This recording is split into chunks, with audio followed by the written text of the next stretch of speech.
Assalamualaikum warahmatullahi wabarakatuh. Bagaimana kabarnya anak-anak kelas 4 pada hari ini?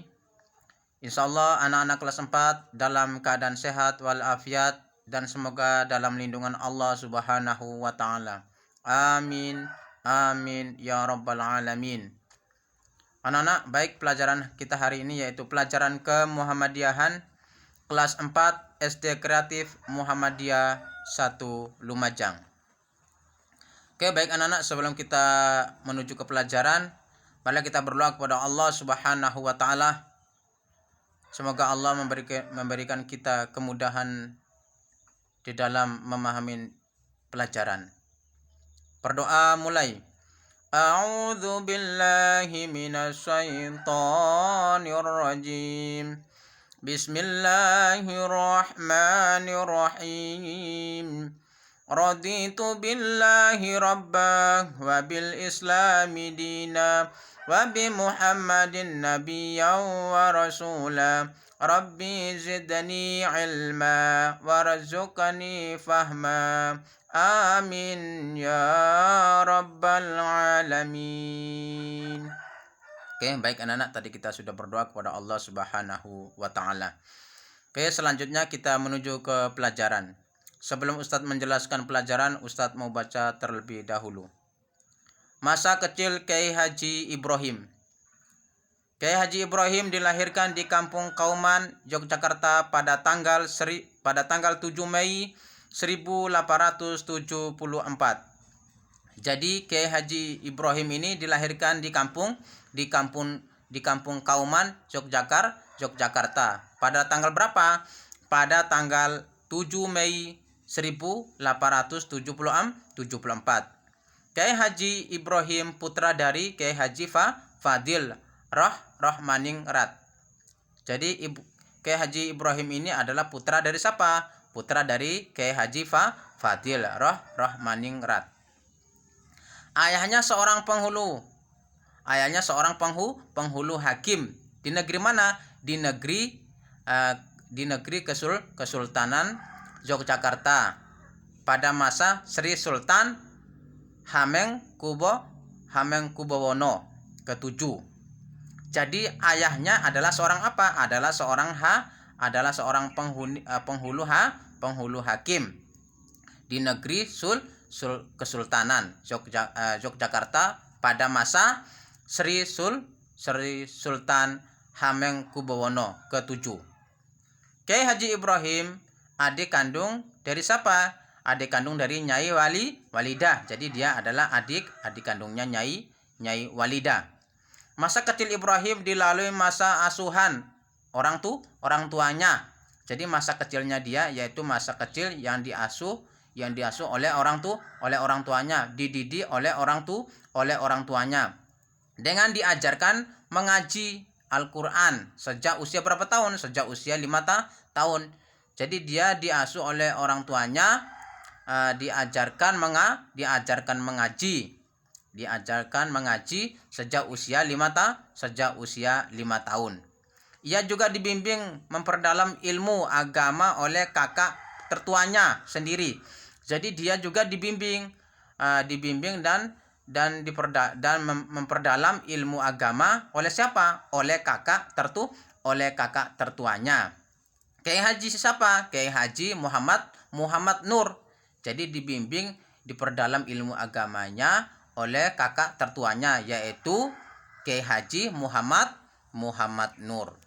Oke, selanjutnya yaitu Kiai Haji Ibrahim menunaikan ibadah haji pada umur 17 tahun. Jadi dia menunaikan ibadah haji yaitu berangkat ke Mekah, ke Masjidil Haram pada usia berapa? Pada usia yaitu 17 tahun. Dalam kesempatan itu pula beliau melanjutkan untuk menuntut ilmu di Mekah. Dalam kesempatan waktu itu pun dia juga melanjutkan untuk untuk tolabul ilmi, untuk menuntut ilmu yaitu di Mekah sana.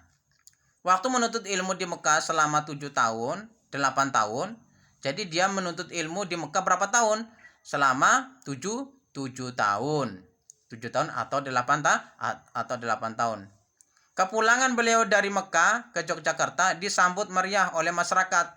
Ketika dia pulang dari Mekah,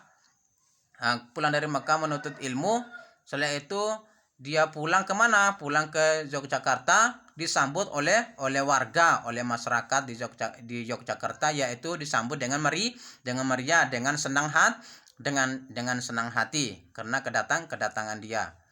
Banyak orang yang ingin belajar mengaji kepadanya, banyak orang yang suka belajar ilmu agamanya kepadanya. Beliau menjadi ulama besar yang cerdas. Dia menjadi ulama atau menjadi seorang kiai yang besar, menjadi ulama yang cerdas, yang pintar. Luas wawasannya, luas pengetahuannya. Sangat dalam ilmunya juga sangat dalam, ilmunya pun juga sangat banyak, dan disenangi banyak orang, dicintai juga banyak orang. Kiai Haji Ibrahim hafal Al-Qur'an. Jadi Kiai Haji Ibrahim ini adalah hafal Al-Qur'an, ahli qiraah. Dia sudah penghafal Al-Qur'an, yaitu 30 juz, dan ahli qiraah. Dan dia juga suaranya juga enak untuk membaca qiraatul Quran, dan pandai berbahasa Arab. Dan dia juga pintar, cerdas dalam berbahasa Arab atau dalam percakapan bahasa Arab. 7 sampai 9. Metode weton, yaitu kiai membaca sedangkan santri-santrinya cukup mendengarkan dengan memegang kitab kuningnya masing-masing. Metode weton, yaitu kiai membaca buku, membaca kitab kuningnya, sedangkan santri-santrinya cukup mendengarkan dengan memegang kitab kuningnya saja. Paham anak-anak ya?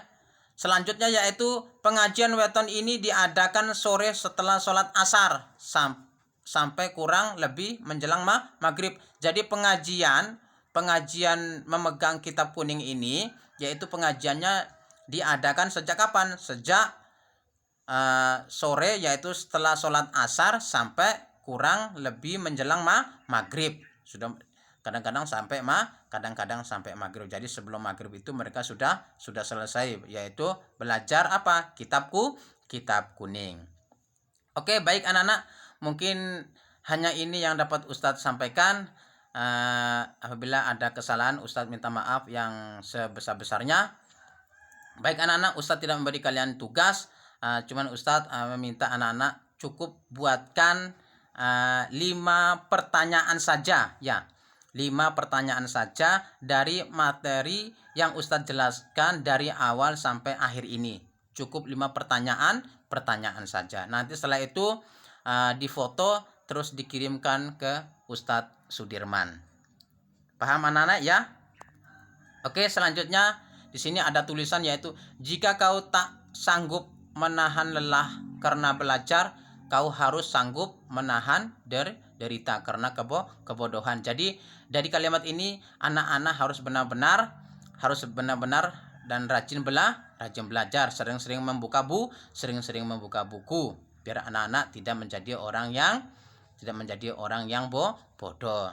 Dan diusahakan anak-anak harus bisa menjadi anak yang pintar, walaupun anak-anak tidak bisa tatap muka di sekolah, yaitu tatap muka bersama ustadz dan teman-temannya. Semoga virus corona ini segera hilang dan anak-anak bisa bertatap muka bersama ustadz dan teman-temannya di sekolah.